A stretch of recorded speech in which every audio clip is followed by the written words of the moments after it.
Good afternoon, and welcome to America's Stadium, the Rose Bowl, where every January 1st, college athletes entertain us and compete against each other, and in so doing, enjoy the sport in which they were called to play.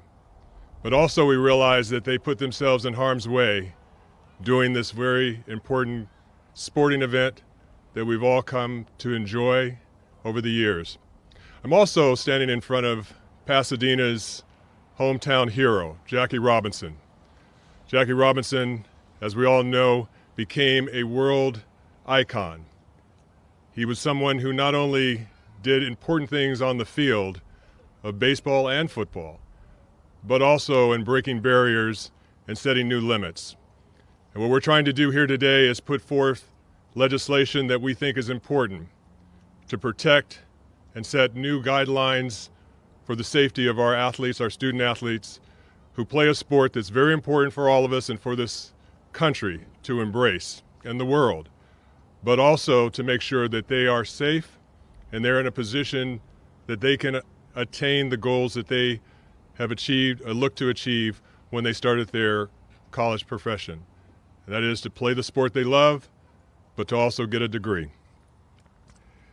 From the ancient biblical references of sporting events such as Samson and the Philistines, David and Goliath, to global competitions such as the World Cup, no other activity has brought people of all socioeconomic walks of life together like sports. Here in the United States, you can count on Americans to attend our favorite sporting events, whether baseball, basketball, football, games to show solidarity with our team of choice. And if you weren't lucky enough to get into the game, there was always a tailgate party right outside the venue or the house party where pizza, burgers, hot dogs, and beer ran plenty. Of course, there are other sports that generate camaraderie, such as volleyball, soccer, golf, tennis, but those are just a few. While we enjoy the many benefits of watching competitive competition, we often forget about the physical, mental, and emotional toll that these events have on the actual players themselves. When the final whistle blows and the crowds disperse, it is the college athlete that has to undergo the process of physical, mental, and emotional rejuvenation. College sports generates billions of dollars in revenue, which is similar to our professional leagues. However, when serious injuries occur, many of our professional players have substantial contracts and contacts that can sustain them in the event that a participation in a professional sport is no longer an option. That is not the case when it comes to our college athletes. Oftentimes, the only income that keeps the students in college is his or her scholarship, and that income is not guaranteed, because in the event of a serious injury, the scholarship may be rescinded and medical treatment may be needed beyond the player's school years. If the injury involves depreciation in brain activity or motor functions, the student may not be able to obtain a college degree at all. In our state, we have led the nation in ensuring California that college athletes are able to benefit from their name, image, and likeness. But I believe that we can go more. And I'm not prepared to wait for Congress to address this pressing issue. That is why today I've introduced Assembly Bill 252. It's called the College Athlete Protection Act. As you can see, this is an extremely competitive and comprehensive bill that I believe will provide the income and health services that our college athletes deserve. This bill specifically calls for the creation of a state program paid by colleges to identify and enforce safety standards, certify college athletic agents, ensure transparency in recruiting, and enforce the act. Provides whistleblower protections and mandatory reporting of suspected safety violations. Establishes an NCPA Division I athletic compensation and incentive degree completion fund. Mitigates academic suffering from high school or from high athletic time demands with a 6-year scholarship. Protects funding for all sports. Suspends athletic directors for cutting a sport if any coach is paid over $500,000 a year. Requires Title IX compliance transparency, ensures college athletes at schools with over $200 million in athletic revenue are not stuck with sports-related medical expenses. I just want to say that this is a very important effort that we're trying to undertake. As a former college basketball player at San Diego State, I know how close you can come to an injury taking away not only the game you love to play, but also your opportunity to finish college. And so we look at this bill as going further and establishing some important safeguards to protect our student athletes as they're out there enjoying what they love to do, but also getting a degree. I'd like to call on my partner in all of this, Dr. Ramogi. He's the Executive Director of the National College Players Association.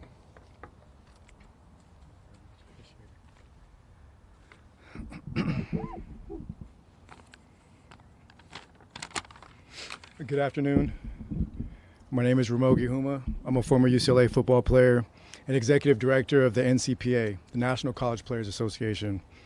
First, I'd like to thank Assemblymember Chris Holden for introducing the Athlete Protection Act. It's a bill that will end the blatant exploitation of California's college athletes. You might be surprised to learn that the NCAA's official public position is that it has no duty to protect or educate college athletes. NCAA sports is a predatory industry that treats players like university property rather than people. The NCAA and its colleges do nothing about the trail of seriously injured, abused, and dead college athletes. This unchecked abuse is not an oversight, it's by design.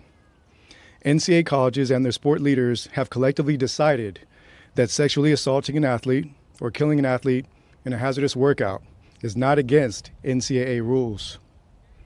NCAA and athletic trainer surveys show that colleges and their staffs too often return players with concussions to the same game, play athletes who are deemed medically ineligible, and frequently pressure trainers to make decisions that compromise athletes' well-being.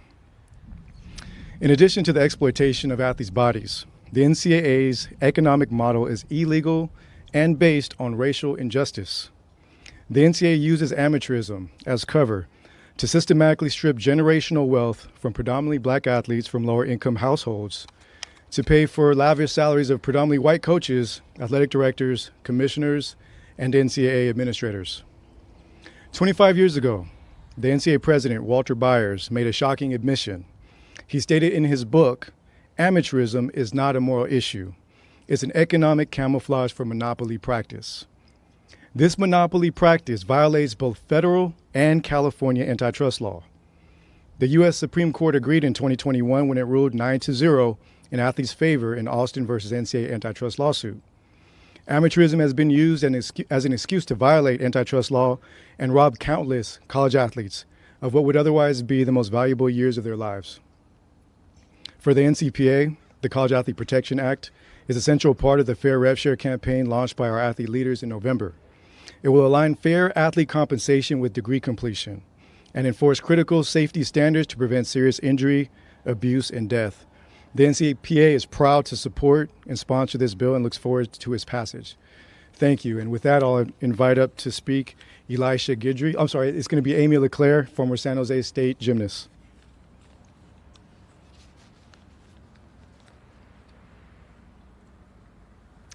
Hello, everyone. My name is Amy LeClaire, and I would like to start by thanking Assemblymember Chris Holden for introducing the College Athlete Protection Act. It is an honor and a privilege to be here today with Ramogi and Assemblymember Chris Holden supporting such a critical bill.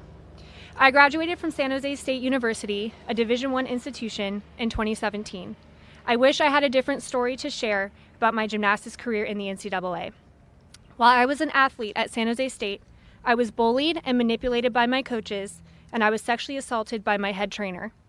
SJSU fostered a hostile environment that primed its athletes to become targets of abuse. A sexual predator recognized an environment within SJSU that was totally devoid of accountability and responsibility. He saw his chance to act obscenely with female athletes and took it, knowing that the NCAA and the university would look the other way. Having been an NC2A athlete and later an assistant coach, and afterwards participating in a lengthy FBI investigation, I have witnessed firsthand the depths and complexities of institutional cover-ups.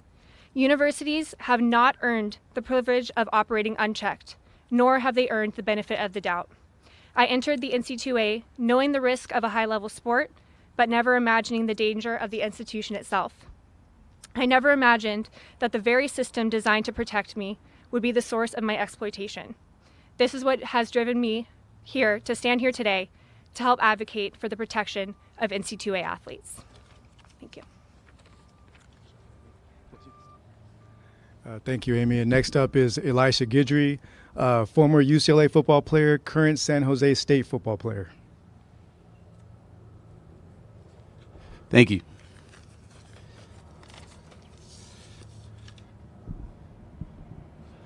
Hi, my name is Elisha Guidry. As Ramogi said, I'm currently a San Jose State football player.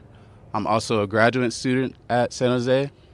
Off the field, I've helped start our Black Student Athlete Alliance, and I also did the same at UCLA, where I served as a co-president. I recently graduated from UCLA this past summer. I'm also very thankful to Assemblymember Chris Holden for introducing this College Athlete Protection Act. This bill is progress in the right direction. My father and my uncle and Ramogi were teammates here at UCLA and shared this Rose Bowl. And me sharing that Rose Bowl 25 years later, there's definitely been some progress in college sports. Also, we made progress from this bill in 2020, where we started the We Are United campaign in the Pac-12, where there were 500 plus football players ready to protest the season for some of the goals that are in this bill. Some of those goals include the 6-year scholarship, the protection of all sports, promoting health and safety for athletes, the degree completion fund, and other necessary reforms that are needed to improve the college athlete experience. I again want to thank Assemblymember Holden and all of you for coming today. Lastly, I want to thank all student athletes out there, past, current, and future. Our hard work and dedication on and off the field hasn't gone unnoticed. This bill is a step in the right direction to improving things for us now and in the future to come. Thank you.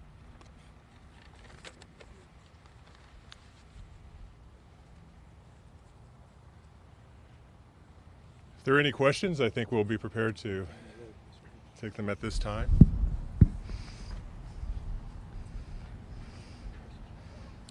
Questions?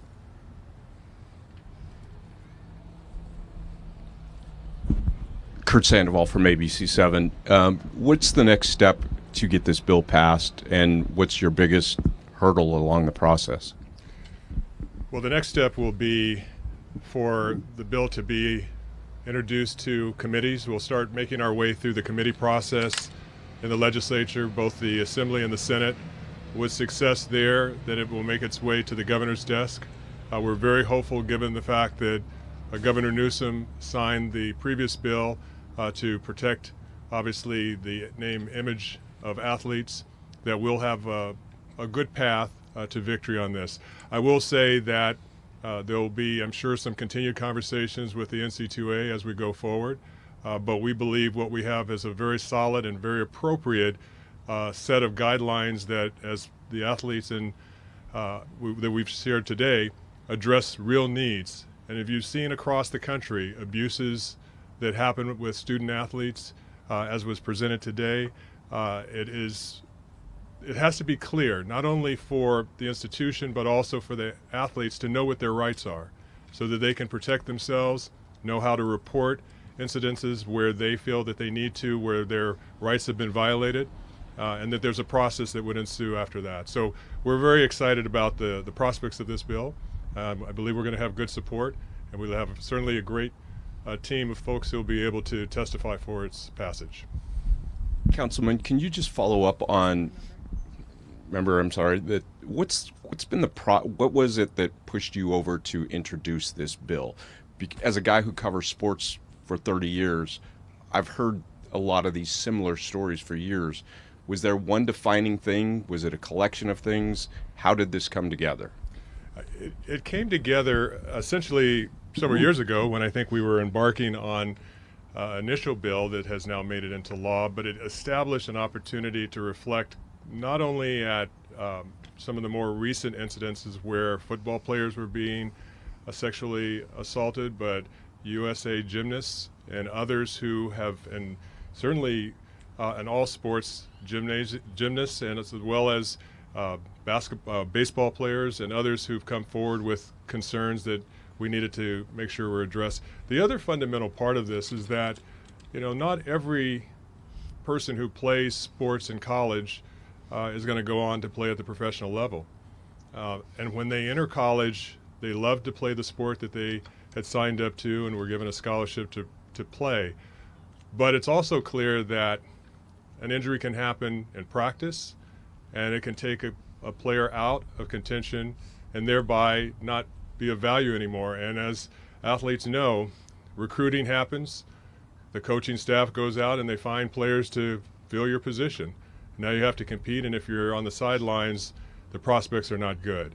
And so having this extended to a 6-year scholarship also gives assurance that the focus is going to be on these athletes being able to come out of this experience and to be able to have their degree. And that's the most important thing. Hi, Councilman. I just want, with California Black Media, I have 2 questions. My first question is, what is the plan for integrating this into the college system? Like, what support systems do you have any plans in place, or any anything that you're working on now to make sure that once the bill passes, it's implemented at the college level? And then that's my first question. Well, I think that, and I'll let you also respond on this. I think one of the things that's really important is that California has been very effective at putting forth trailblazing legislation in a variety of areas. It seems to make sense, then it catches on across the nation. And I suspect that when we are able to move this forward and get it enacted into law, that the NCPA and others will start to pay attention, and probably are already, trying to find ways to integrate some of the things that are in this bill. And so I believe that in and of itself, it creates clarity of how California is going to address the issue within the college system here in California. And by doing so, I think it sets an important benchmark for the rest of the country to follow. When we went forward the last time, there were other states that started to move forward with legislation to address paying college athletes. And it started here in California. So I suspect that we'll have that same kind of impact on this bill as well.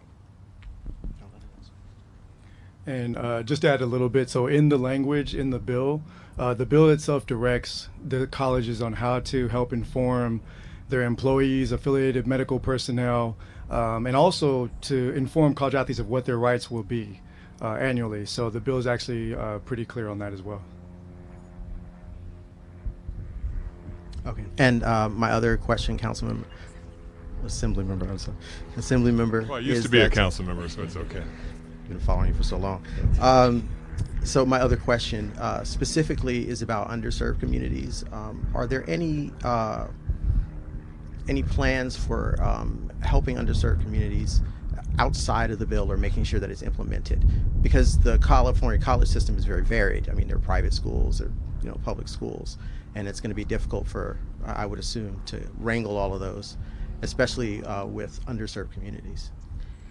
Well, I think that what we want to make sure is that we have a bill that is based on equity and fairness and inclusion, that it is designed to make sure that all college athletes at all in the Division I level, specifically, that there are provisions that address the needs that are called out in the bill.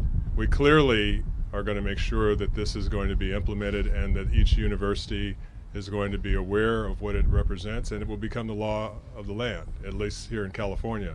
And so we'll always try to find ways of having outreach to make sure that happens. We have organizations that are part of the sponsorship of this bill, and will be a part of getting the word out and integrating it throughout the system as well. And also, I think I would just add that the health and safety portion applies to athletes from Division I down to community colleges. The degree completion fund, the compensation, that's different. That's Division I only. The other thing about underserved populations within the college athlete community is that, and the reason for Division I, we're talking, some people ask, well, why is it only Division I? Clearly, Division I is a commercial enterprise, much different than high school sports, junior college, even Division III or II. So some of this applies to Division I. But within Division I, there's also a dynamic, as I mentioned, some of the racial injustice. In the sports that produce the most revenue, you have predominantly black athletes on these rosters. They also have the lowest graduation rates. You're looking at, UCLA, USC athletes on football and basketball, the male athletes, 50% or less.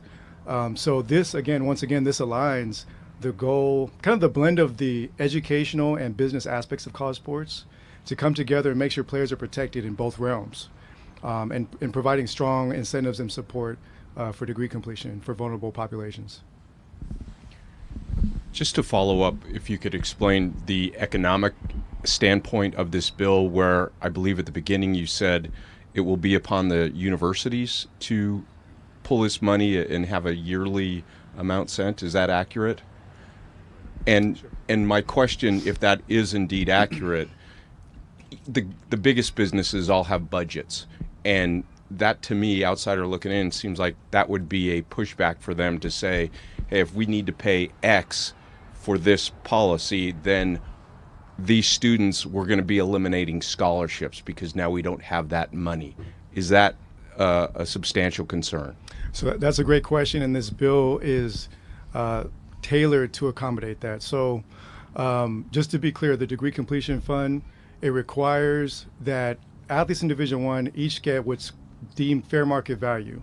We know what fair market value in sports is, and that's about 50% of revenue. If you look at the collective bargaining agreements in the NFL, NBA, Major League Baseball, NHL.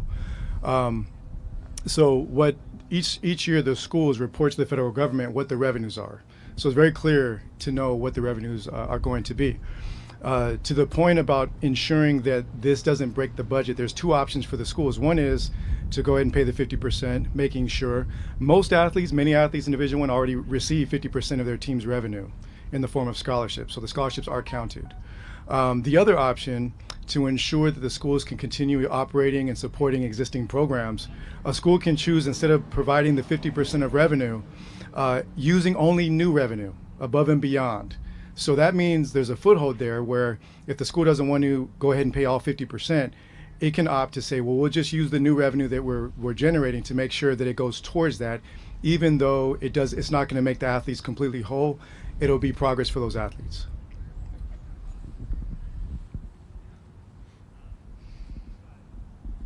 We will continue taking questions at this time. Any questions from the press right now? Or virtual? No? No one virtual?